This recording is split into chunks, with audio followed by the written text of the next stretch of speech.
perundungan pembulian terjadi lagi. Dan sekarang terjadi di Kota Mobagu, Sulawesi Utara yang mengakibatkan salah seorang siswa MTS berusia 13 tahun meninggal dunia karena dikeroyok oleh 9 orang teman lainnya.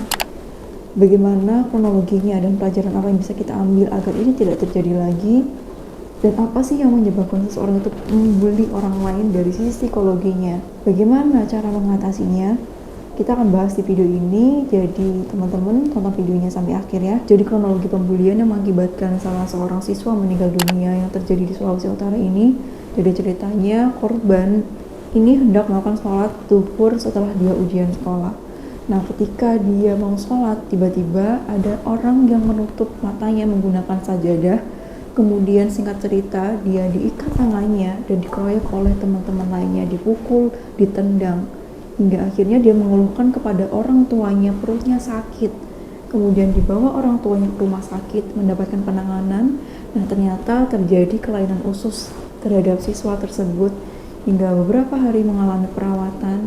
Namun takdir Allah berkata lain, siswa tersebut meninggal dunia di hari Minggu kemarin. Peristiwa seperti ini banyak sekali terjadi sebelum-sebelumnya dan mungkin di beberapa daerah terjadi dan belum terekspos oleh media. Sebenarnya apa yang terjadi pada pembuli? Kenapa orang sampai tega membuli orang lain, menyakiti orang lain? Jadi apa sih definisi bully itu? Bully adalah tindakan agresif terhadap orang lain, kekerasan fisik ataupun kekerasan secara verbal yang ditujukan untuk menyakiti korbannya dan dilakukan secara terus-menerus. Menyakiti korban ini bisa berupa menyakiti secara fisik atau menyakiti secara emosional. Menyakiti secara fisik contohnya memukul, menendang, menjambak, menyeret, sebagaimana yang terjadi pada kasus ini, korban mengalami kekerasan fisik. Atau mungkin terdapat kekerasan yang mengakibatkan luka emosional seperti verbal dan lain sebagainya yang kita tidak tahu. Dan kekerasan verbal itu dalam bentuk ngata-ngatain, menghina, mengolok-olok, yang mengakibatkan luka emosional terhadap korban yang menyebabkan dia merasa malu, menyebabkan dirinya merasa tidak berharga, tidak percaya diri, kemudian menarik diri dari lingkungan dan takut untuk bersosialisasi dengan orang lain. Atau juga terjadi pengucilan terhadap seseorang. Ini juga termasuk dalam kategori bully dan dilakukan secara terus-menerus. Dan bahkan pada beberapa kasus lain di lingkungan sekolah terjadi pemerasan, terjadi kekerasan fisik, terjadi pengucilan, terjadi penghinaan atau kekerasan secara verbal yang ini bukan hanya terjadi pada laki-laki saja sebagaimana dalam kasus ini, tapi juga terjadi pada perempuan. Dan dalam bully ini, seperti yang kita ketahui dari beberapa kasus yang terjadi, tidak memandang usia, dan dalam kasus ini terjadi pada anak-anak. Lalu apa sih sebenarnya yang menyebabkan seseorang melakukan bully atau membuli orang lain, menyakiti orang lain? Perlu kita ketahui teman-teman bahwasanya dalam bully itu bukan hanya terjadi satu korban yang disakitin, tapi ternyata terdapat dua korban, yaitu salah satunya adalah pembuli itu sendiri. Karena dalam beberapa kasus yang terjadi, orang membuli orang lain sebelumnya dia punya pengalaman pernah dibully juga. Pernah dibully misalkan dari lingkungan terdekatnya, dari keluarga. Minimal dia pernah mendapatkan kekerasan secara verbal dari orang tua yang pada saat itu membuat dia merasa insecure, membuat dia merasa tidak percaya diri, tidak punya tempat aman. Jadi ketika di rumah dia pendiam sekali, tapi untuk menutupi kerapuhan itu, ketika dia di luar, dia jadi mendominasi orang lain. Dia melakukan tindakan kekerasan entah secara verbal ataupun non-verbal terhadap temannya, kalau itu terjadi di sekolah misalkan, atau ketika dewasa di lingkungan kerja atau apapun itu. Jadi biasanya yang terjadi, pembuli ini pernah mengalami pengalaman bully sebelumnya. Dia pernah menjadi korban sebelumnya karena lukanya tidak teratasi, karena rasa sakitnya tidak teratasi, dia melampiaskan rasa sakitnya itu ke orang lainnya. Bahkan kalau kita tahu tidak ada sangkut pautnya terhadap sebab rasa sakit yang dia rasakan. Misalkan terjadi dari orang tuanya, misalkan kekerasan verbal dari orang tua. Dia karena merasa tidak berdaya untuk melawan orang tuanya, dia merasa di rumah itu bukan tempat yang aman bagi dirinya untuk melampiaskan itu. Tidak ada penyaluran emosi padanya, tidak ada tempat untuk mungkin dia bercerita. Hingga akhirnya kemarahan, kekecewaan yang dia rasakan ini menjadi pengendali dia untuk mengambil keputusan atau untuk bertindak. Sehingga ketika dia menyakiti orang lain itu yang bekerja emosinya, bukan berpikirnya. Jadi yang bekerja emosinya dulu, bukan berpikirnya dulu. Seperti itu yang terjadi. Jadi kalau misalkan kita lihat yang perlu mendapatkan treatment atau penanganan dari psikolog itu bukan hanya korban, tapi juga pelakunya. Sebenarnya penyebab seseorang melakukan tindakan bully itu banyak sekali ya teman-teman, dan salah satunya tadi keluarga. Barangkali dia pernah mendapatkan kekerasan verbal ataupun non verbal dari orang tuanya ataupun lingkungan keluarga, dari peran orang yang lain, misalkan dari kakaknya atau apapun itu yang tidak disembuhkan lukanya. Kemudian yang kedua dari lingkungan dia, lingkungan sekitar di luar keluarga, barangkali lingkungan dia bermain ataupun sekolah ataupun di kampus misalkan. Yang ketiga bisa juga disebabkan oleh tontonan yang sering dia tonton, apalagi ketika itu masih anak-anak yang perlu sekali pengawasan dan bimbingan dari orang tua ketika dia nonton sesuatu.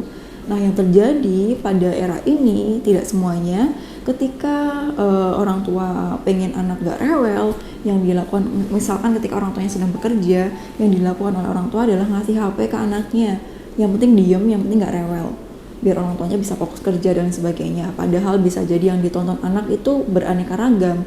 Di YouTube atau sosial media itu anak bisa mencet apapun, muncul gambar apapun yang kalau tidak diawasin, tidak dapat bimbingan, dia bisa menyimpulkan, oh ini keren, aku tiru padahal yang dilihat itu adalah sesuatu yang tidak baik untuk ditiru. Karena anak bisa menyimpulkan apa yang dia lihat sebagaimana mentahannya, kayak gitu teman-teman. Maksudnya kalau yang dia lihat itu keren sekalipun buruk, dia tidak bisa membedakan itu tanpa bimbingan dari orang tua. Jadi perlu dikasih tahu yang baik mana, yang buruk mana, yang baik untuk ditiru apa, yang tidak itu apa, dengan alasannya agar anak bisa berpikir kritis dan tahu, oh ternyata kalau aku ngelakuin ini itu konsekuensinya seperti ini. Sebagaimana pada kasus yang terjadi ini, barangkali salah satu faktor dia bisa jadi karena tontonan yang sering ditonton tanpa pengawasan orang tua, tanpa komunikasi dengan orang tua. Anak mengira, oh kalau nonjok temennya itu cuma bercanda, nggak apa-apa, main-main kok, paling juga dia gak kenapa-napa, paling dia juga akan baik-baik aja. Padahal dari pukulan yang dia lakukan kepada temannya, tendangan yang dia lakukan kepada temannya, disasarkan kepada temannya, itu bisa menghilangkan nyawa tanpa dia ketahui. Seperti itu. Jadi bahayanya seperti itu teman-teman. Orang tua perlu melakukan pengawasan, orang tua perlu membimbing, karena kita sebagai orang tua itu diamanahkan untuk mendidik dan juga membimbing anak yang ibaratnya mereka tuh seperti lembar kertas kosong yang tidak tahu apa-apa, yang harus dikasih tahu, karena anak itu banyak meniru dari apa yang dia lihat. Lalu efek apa yang terjadi pada korban ketika dia mengalami pembulian? Yang pertama, menjadi tidak percaya diri, merasa dirinya tidak berharga, takut untuk bersosialisasi dengan orang lain sehingga menarik diri dari lingkungan. Dan itu tadi beberapa efek secara psikis yang mungkin di realitanya lebih banyak lagi efeknya yang kita tidak ketahui. Kemudian secara fisik seperti yang terjadi pada kasus ini, sampai ada yang harus diamputasi. Di kasus sebelumnya itu ada yang sampai harus diamputasi, kemudian mengalami patah tulang, atau yang paling mengerikan adalah sampai menghilangkan nyawa sebagaimana yang terjadi pada kasus ini. Dan efek lain jika ini tidak diatasi, korban bully bisa menjadi pelaku pembulian di waktu yang lain atau di tempat yang lain. Jadi seperti rantai yang kalau tidak diputus dengan mengatasi atau dengan mengobati, memberikan treatment psikologi kepada korban, itu bisa menimbulkan rantai bully kepada korban-korban yang lain. Lalu bagaimana cara mengatasinya? Yang pertama, ketika anak menjadi korban bully, yang harus orang tua lakukan adalah menerima emosinya, memvalidasi emosi yang dirasakan, tidak dengan menyalahkan. Karena biasanya yang terjadi ketika anak mengalami korban bully dan mengadu kepada orang tua, bagaimana respon orang tua? Ada yang semakin malah menyalahkan anaknya. Gimana sih kamu digituin aja, masa gak bisa ngelawan? Ya lawan dong, masa gitu aja gak berani? Gitu aja nangis, gitu aja ngeluh. Gimana sih? Nah, ini mohon untuk tidak dilakukan sebagai orang tua, mohon untuk ditahan dan jangan dikeluarkan. Karena ini akan membuat anak merasa tidak nyaman. Dalam hal ini, validasi emosinya belum dilakukan, dia merasa sedih, dia merasa takut, belum sampai itu dikeluarkan, belum sampai diekspresikan, orang tua udah ngangkat duluan. Sehingga yang terjadi, oh aku ngadu, ini responnya ya. Next time dia gak akan berani ngadu sama orang tua lagi. Dia tidak punya tempat aman untuk bercerita.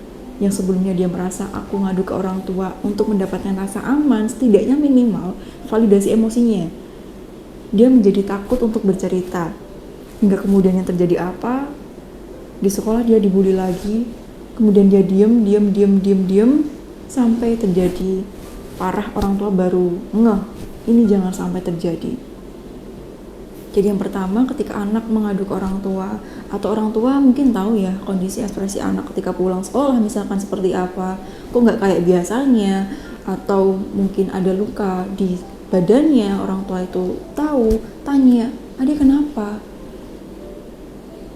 Misalkan dia bilang, tadi habis dipukul di sekolah, nggak apa-apa. Kalau dia nggak mau cerita, orang tua bisa bilang seperti ini, nggak apa-apa, mama kan teman adik, jadi kalau adik mau cerita, ayo cerita sama mama, nggak apa-apa, mama ada di pihak kamu. Sehingga dia merasa aman, oke, aku mau cerita. Selanjutnya ketika dia cerita, validasi emosinya, kamu sedih ya, sakit ya, mana yang sakit, ayo kita obati dulu kalau sampai menimbulkan luka fisik. Gimana tadi ceritanya? Kemudian dia cerita bla bla bla seperti itu, lalu tanyakan kepada dirinya, apa yang bisa mama bantu? Kalau adik butuh bantuan mama dan mama harus pergi ke sekolah, mama pergi ke sekolah buat bantu adik. Tapi kalau misalkan dia bilang nggak apa-apa kok, aku masih bisa untuk mengatasinya, oke, kamu setujui dulu, tapi dengan tetap ada pengawasan dari jauh. Kita perhatikan apakah dia benar bisa mengawasi, apakah dia benar bisa mengatasi itu. Nah, kalau kita perhatikan ternyata belum bisa, kita sebagai orang tua membantu dengan tindakan kita sebagai orang tua untuk melindungi, untuk mengatasi agar pembulian ini tidak terjadi lagi. Karena biasanya juga yang terjadi pada pembuli adalah dia nggak akan berani ngadu ke orang lain, oke, aku lakukan lagi aja. Dia merasa aman, sehingga itu yang dilakukan secara terus-menerus. Jadi harus di-cut. Jadi itu yang pertama, kita validasi emosinya, kita buat dia merasa aman sama kita, kemudian dia bercerita sehingga kita tahu kronologinya seperti apa, kemudian baru kita ambil tindakan selanjutnya. Di sini tujuannya juga adalah untuk membuat anak menerima kenyataan atau kondisi yang dia alami pada saat itu, sehingga dia bisa berani atau lebih berani untuk speak up, karena dia punya tempat aman di rumah bersama dengan orang tuanya. Kemudian selanjutnya, berhenti memaklumi kenakalan yang terjadi pada anak. Biasanya yang terjadi ketika anak, contoh ya, main kemudian dia ngerebut mainan temennya, orang tuanya bilang nggak apa-apa, maklumin, namanya juga anak-anak. Bahkan justru itu dari anak-anak itu harus diberitahu agar dia mendapatkan pemahaman bahwa tindakan yang dilakukan itu kurang tepat. Karena jika ini dibiasakan maklum terus, ketika dewasa, ketika masuk sekolah, dia pengen mainan temennya atau dia pengen barang dari temennya itu diambil tanpa izin, kemudian temennya mungkin protes, dia marah-marah, yang dilakukan apa? Dia bisa mukul, dia bisa melakukan tindakan agresif lainnya yang menyakiti orang lain. Itu jadi kemakluman ini jangan dibiarkan, karena kenakalan anak itu juga harus diluruskan. Itulah peran orang tua untuk memberikan bimbingan kepada anaknya, seperti itu. Dan yang poin pertama tadi, memvalidasi emosi, tujuannya juga adalah agar anak ini bisa tersalurkan emosinya, sehingga ketika dia mengambil tindakan itu bukan dengan emosi lagi, tapi dengan proses berpikir yang dia bisa ngobrol sama orang tuanya. Apa yang bisa kita lakukan setelah ini? Lalu menurut kamu bagaimana? Menurut kamu seperti apa? Apakah tindakan ini baik atau tidak?